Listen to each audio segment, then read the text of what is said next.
behalf of ABP Desam, it is my honor and privilege to welcome you all to this extraordinary gathering. As Steve Jobs has said, the people who are crazy enough to think they can change the world are the ones who do. Our next speaker is changing the way we think about cyber defense and digital forensics. Please put your hands together and welcome Dr. Prasad Patibandla, Director, Research and Operations at the Center for Research on Cyber Intelligence and Digital Forensics.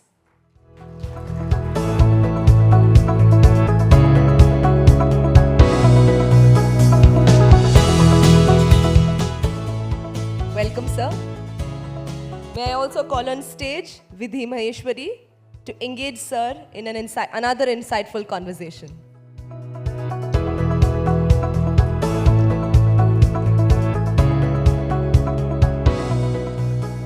Good morning, sir. Thank you so much for joining us at ABP Desam Education Conclave. How are you feeling in the morning, sir? Really inspirable, really wonderful.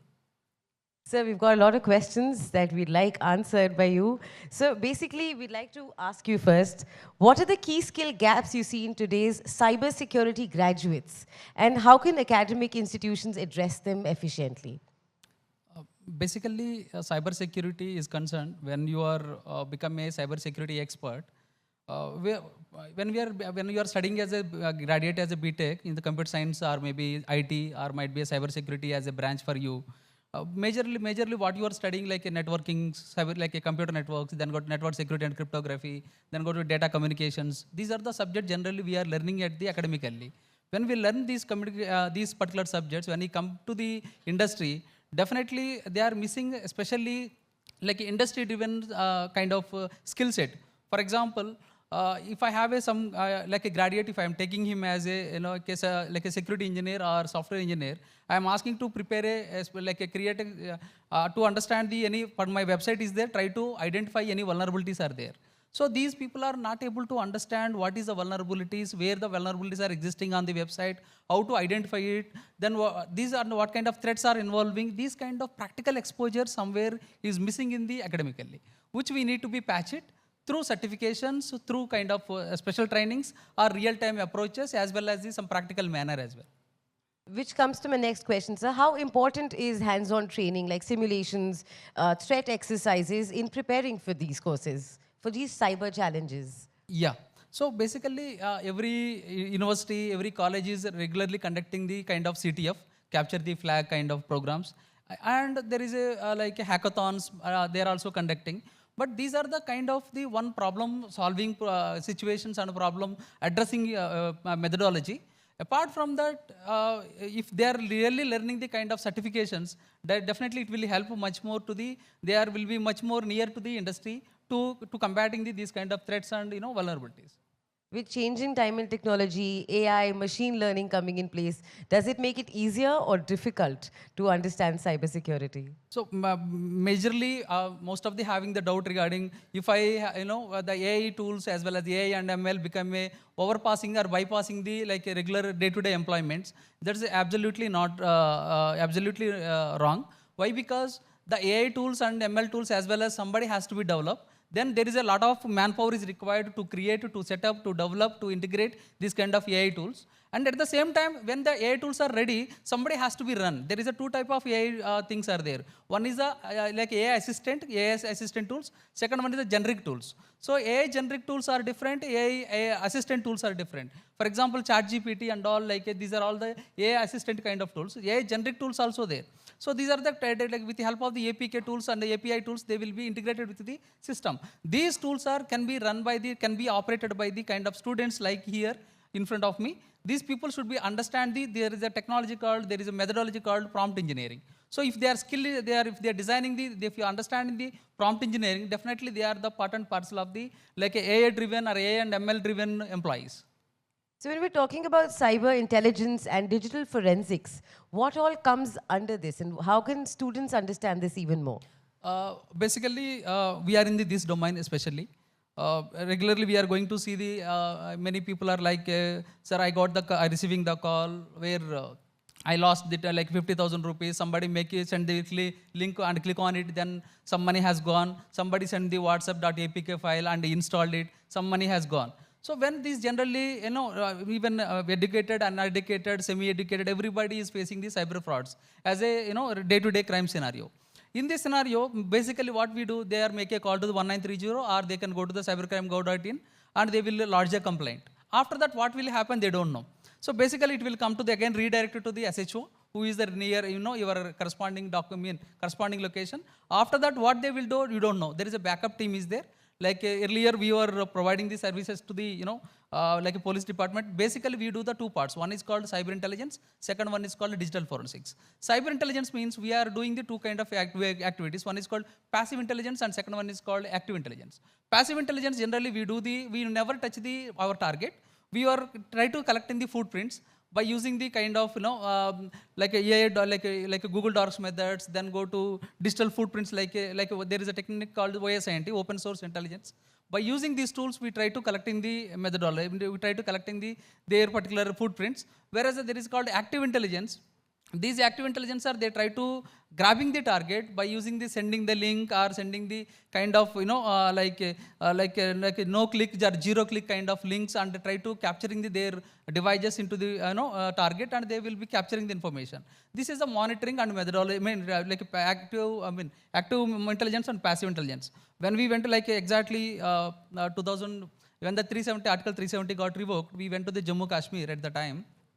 So we went for the almost a near to Pakistan, like exactly 20 kilometers near to the Pakistan. We are outposting of the under the Rashtriya Rifles, which is the combat and insurgency army troop. We went there and we applied these two techniques. One is called passive intelligence and active intelligence. We want to capture the people. We know the photograph and we have only photograph. Sometimes we only have the name. Sometimes we have the only email ID. By using the name, email ID, phone number, photograph, we want to build the profile. By using these profiling, then we can hunt the people. So many people are whether aware or not. If you are completing your graduation, if you are applying for the visa for the US or UK, definitely sometimes you don't know why your visa got rejected, because whatever you posting in the social media, every posting as recorded. There is no undo in the internet. So every post they will be understand, they will record it. So whether you are keeping the anti-religion, anti-regional, anti-caste, or you are bigotry with the some other approach, definitely they will simply when you click onto your your email ID or your number, definitely it will come to your dashboard, your details. Then they will understand what kind of person you are, whether you are allowed to their country or not. This kind of intelligence, lot of opportunities are there. This is, we generally call it as a open source intelligence techniques. Also broadly we call it as a digital intelligence. There is a second approach called, you are asking about the digital forensics or cyber forensics. There is a computer forensics too, like then go to electronic forensics too, computer forensics too, then go to cyber forensics too, now digital forensics. So these are the multiple verticals. It takes a lot of time, but I will be tell you shortly. Digital forensics is one of the demanding subject in the market, especially not only policing domain, law enforcement agencies. Then go to GST, like if you are in the revenue side, like you take it as a GST intelligence. Then go to Narcotics Control Bureau, NCB, for the drug trafficking. When we are tracking the people, we are focusing on the, like you are the teenage people like in front of me. These people are mostly using the Instagram as a tool for them to to view the short videos or trending videos. But I am the forensic guy, I am the intelligence guy. I will look at the Instagram as who are the narcotic people are there. So who are the propagating the narcotic stuff. So wherever the photographs are there, how to find how to carve the photographs, how to we apply the reverse image techniques and how to identify the profiling. These methods we applying the Instagram as a narco people, and we are using the Instagram as the so-called, human traffickers. Majorly people are using the whether it is there or not jihadi kind of, love jihadi and all. Forget about that. But the thing is, anybody human trafficking, what kind of tool, what kind of technique they are using. Then we are using the Instagram as a human trafficking. Instagram as we are using for the we call it as a political things and everything we collected from the Instagram. Whereas at Twitter we are looking at the political conspiracies. Whereas Facebook we are looking at a Facebook page, Facebook group, Facebook profile, or these are all we are looking as a how to we can identify the targets. These are the multiple areas where you want to collect the evidences. preserve the evidences, restore the evidences, analyzing the rest evidences, and extracting the evidences. All these information, all these technologies we are applied in the form of forensics.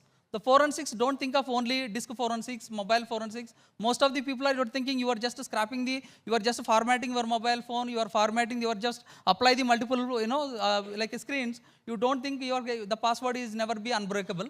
There is a tools are there. There is a technologies are there. Even though you are using my 16 like iPhone 16 Pro Max, doesn't matter. It can be crackable.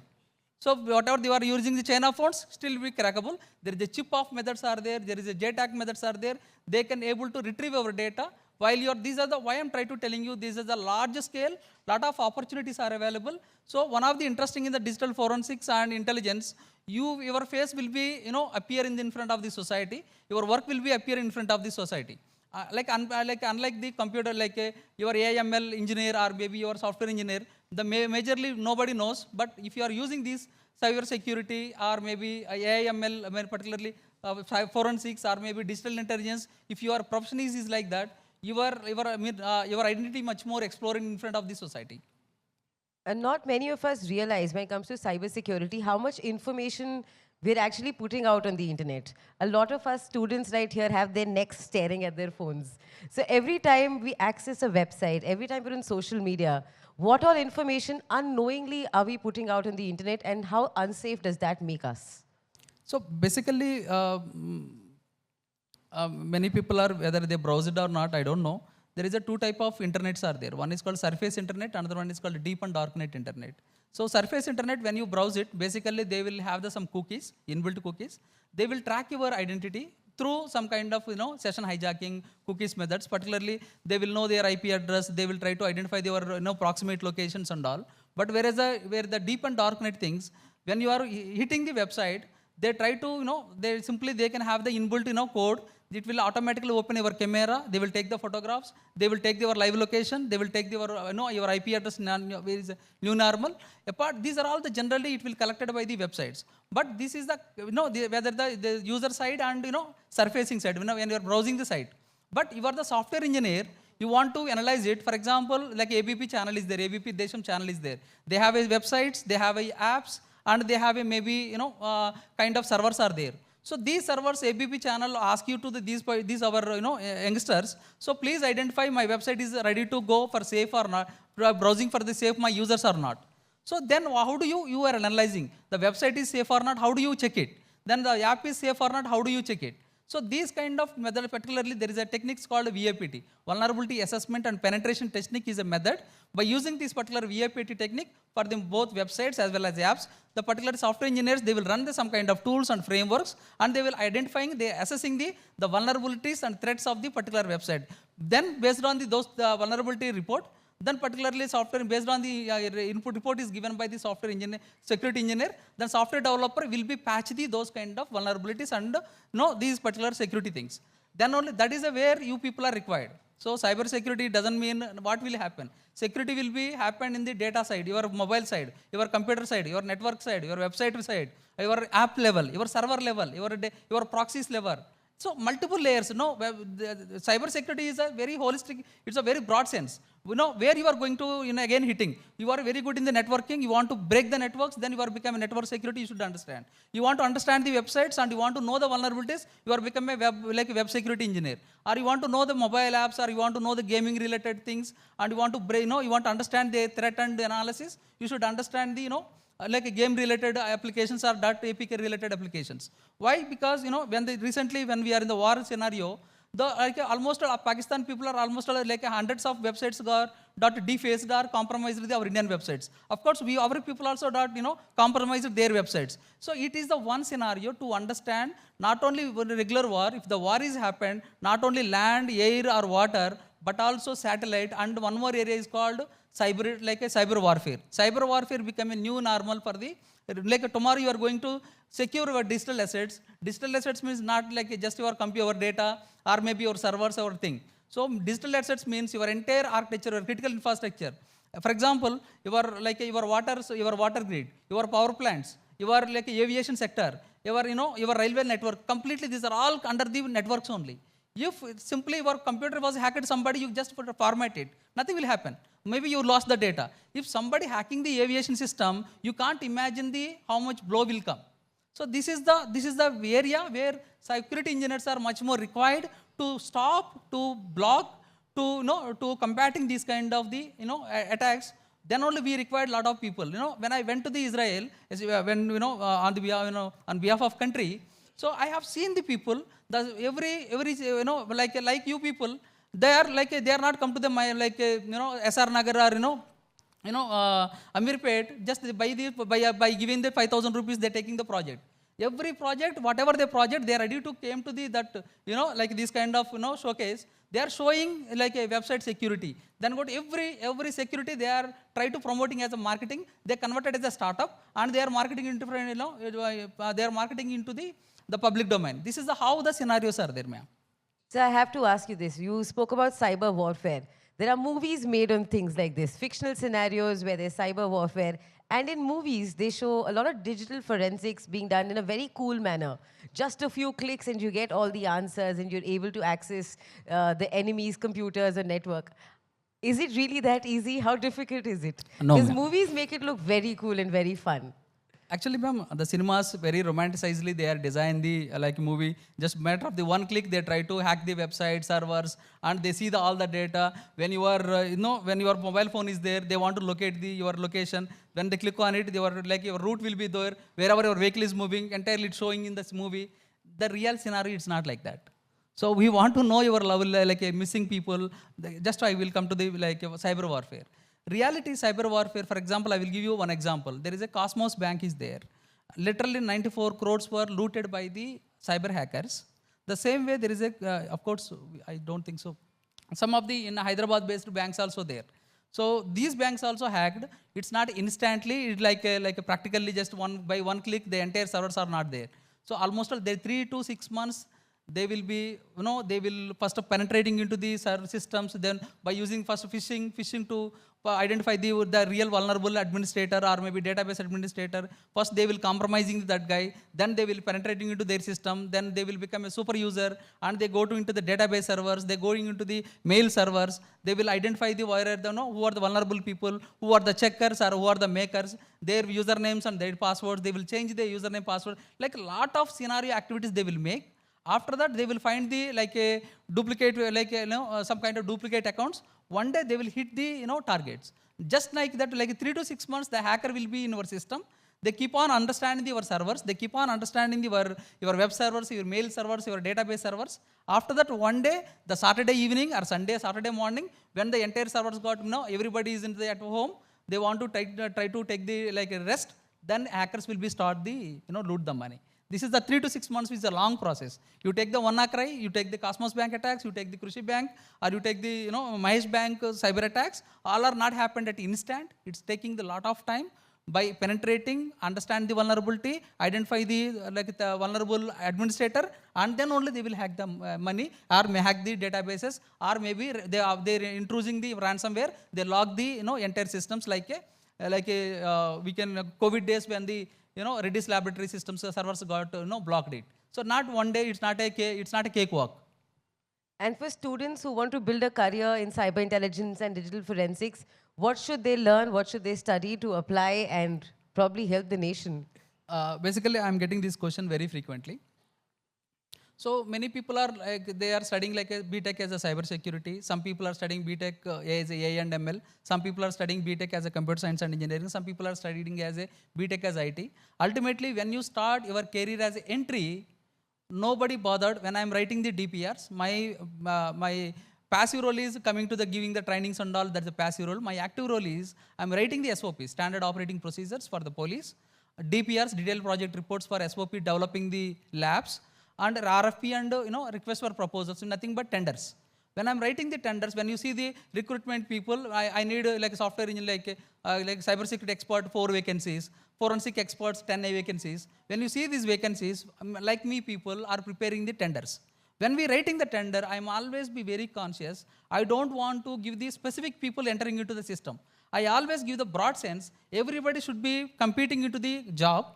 Let them compete it. If they have the skill, let them come. So basically in the entry level, we always focusing on whether you are aware about the technology based basic concepts. For example, if you are studied the ISO, OSA layers, like a physical layer to application layer, physical layer, like a data link layer, session layer, network layer, application layer, and all 7 layers, if you learn it, so each layer, how it works, at least if you know the fundamental knowledge, then I can understand you are fit for the job. Basic knowledge, and second one is at least you know how the command prompt works. Basically, you should know how to website works, how DNS works, how the website routing will be happen. Minimum basic knowledge, if you are aware, definitely I feel that you are in a good position, you are in a comfortable position. I am able to pick you for my post. Then I will know how to, I can give you the tool training, I can give you the kind of, like a technology training, or how to, you can make you the, like a cyber expert or intelligence expert or forensic expert, how to run the data, how to retrieving the information, even though the accused or offender was deleting the amount of data. We know the methods, but that particular thing we are going to give you. Apart from the technical knowledge, we are always looking at the soft skills. Soft skill doesn't mean the language skills and all. We are focusing on when the problem is hitting you, how you are able to understanding. You are looking at the problem as a laughing problem, or you are looking at the problem as a really how to I can able to solve it in the optimistic way. So basically, when you are, this is the way we are looking the both the technical aspects as well as the soft skills means the problem solving capabilities. But we are least bothered about when we are hiring particularly in the Cyberabad Commissionerate, when we are hiring the people. So for the profiling, we do the profiling our people. Particularly when FIR come, you guys are go to the police station. It may be murder case, theft case, missing case, or maybe cybercrime case. Doesn't matter. We take the FIR. Our police will be take the FIR note. Like who is the name, email ID, phone number, what is the crime scenario, what is your first SMS you received or not, then what is the link and all. When they receive the data, this data will be come to my people. These people are try to identifying the profiling the data. Majorly, whatever we have the people, some of the people are 10th just passed, they are studying the private inter and private degree. We are choosing those people. Only thing is, they know very quickly they are solving the problem. So we least bothered about whether you have a degree or not, whether you passed or not, doesn't matter. You have a minimum skills, you are able to, particularly cyber security is concerned. Cyber security, if you are very good in, like, particularly subject wise, we are very happy. And second thing is, particularly we are looking at your internship, where you did the internship, what kind of project you did it. So internship is the second scenario. Third one is what kind of your major project. Fourth one is how many certifications you made it. Please understand, many people are asking for they are doing the like 2 to 3, like internships. Instead of you do the 2 to 3 internships, please do 1 internship or 2 internships, that's enough. Please focusing on multiple certifications. You have a degree, I also have a degree, ma'am also have the degree. What is the difference? What is your above all? So we focusing on certificate. So please go to that. There is a, like I am telling you, like you go to the EDX or maybe like, Coursera or maybe Stanford, Harvard, Oxford. So these are the universities, sir, at the free of cost, they are providing the certifications. Please do certificate at Stanford. If you want to do the MBS like Stanford, you need to pay 50 lakhs to 1 crore near cost is there. But you want to do the Stanford certificate at free of cost also, Python code is free of, you learn the Python code into the YouTube. Instead of you do the certificate, instead of you completing the Python code into the YouTube, please go to the standard like a Stanford, you do the Python code, free certificate, that will be add-on value. When you are apply for the Google, like IITs or NITs or IIITs or Google or like a meta organizations, or maybe you take it as a like any big organizations or like Big Four, Big Fours like Ernst & Young, PwC, KPMG and Deloitte. These 4 people are they never bothered about the IIT or NIT or IIIT. So they're majorly focusing on whatever you have the degree, what kind of certificates are there, and what kind of skills you are acquired. The skills are quantified through certifications only. Please do certificates. Please do kind of some basic knowledge, basic concepts. We never expect the basic concepts of when you are entry level. Then third one is you have to completing the kind of internships. That's a major requirement for any kind of job in Keep cybersecurity. upgrading your skills all the time. Yes, ma'am. Yes, and finally, sir, I would like to ask you one more thing. Hyderabad is becoming Cyberabad. How would you rate Hyderabad, in fact, India, when it comes to cyber security? Are citizens following the norms? Are we following everything that keeps us safe? Ma'am, you are clubbing the cyber security and cyber safety. Yeah. Cyber safety is meant for the people and citizens. Cyber security, we are looking at yes, there is a T-Hub is there. There is a, we have a COE is there, cyber security, like on the Telangana COE, Center of Excellence is there. Data Security is Council of India, DSCI affiliated body called COE is there. And especially, there is an agency called T-Hub is there. So, and whether you are, there is a cyber Suraksha is there, women in cyber security. Many people are, whether you are aware or not, especially especially game changer programs are conducted by the, like a DSCI, like CDAC programs and T-Hub, COE, especially programs are conducted for the women in cyber security. Lot of huge respect, like a huge volume is there, huge demand is there. Whoever you want to, you are taking the cyber security as your career, definitely like woman is much more welcomed for this domain. Please take it. So these are the agencies are available, ma'am, like a T-Hub, like a COE, then go to like CDAC Hyderabad, CDAC Pune, CDAC Trivandrum, then go to, COE of this DSCA. These are the agencies are, they're providing the free training for the, cyber security. And there is a, cyber Shiksha training also there. Please try to inculcate by using these technologies. Of course, YouTube is there. No need to worry about you have to focusing on the how to run your prompt. It means cyber security, you run the cyber security courses means nothing will you get it. You have to focus web application securities or maybe like VIPTs, or you apply the like a mobile application, malware analysis, reverse engineering, shell code analysis. When you write this kind of prompt or specified code, then you will get the specifically, you can get the YouTube videos or certifications that will much more help you to become a cyber security expert. Thank you so much, sir. Thank you so much for your time. Thank you all.